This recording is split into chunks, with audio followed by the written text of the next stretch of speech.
বর্ধমান শহরের উপকণ্ঠে অবস্থিত মহন্ত আস্থান বা মহন্ত অস্থল একটি অত্যন্ত প্রাচীন এবং ঐতিহাসিক ধর্মীয় ও সাংস্কৃতিক কেন্দ্র। এই আস্থানটি প্রায় ৩০০ বছর আগে রামানন্দী সম্প্রদায়ের বৈষ্ণব সাধু দ্বারা প্রতিষ্ঠিত হয়েছিল। বর্ধমান রাজপরিবারের সাথে এই আস্থানের গভীর সম্পর্ক ছিল। এটি মূলত বৈষ্ণব ধর্মের একটি কেন্দ্র।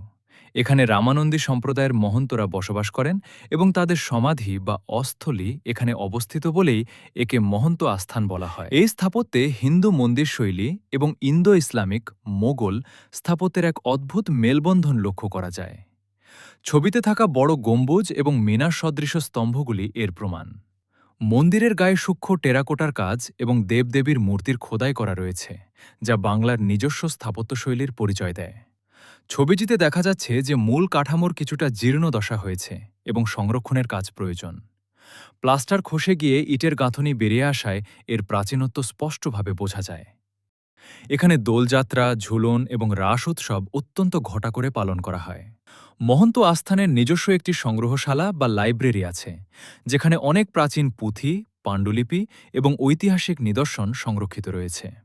কোলাহলপূর্ণ শহরের মাঝে এই চত্বরটি অত্যন্ত শান্ত এবং আধ্যাত্মিক পরিবেশের জন্য পরিচিত। বর্ধমানের মহন্ত আস্থান কেবল একটি ধর্মীয় স্থান নয়, এটি বর্ধমানের ইতিহাস এবং ঐতিহ্যের এক জীবন্ত দলিল। এটি পর্যটক এবং ইতিহাসপ্রেমীদের কাছে একটি অন্যতম আকর্ষণীয় কেন্দ্র।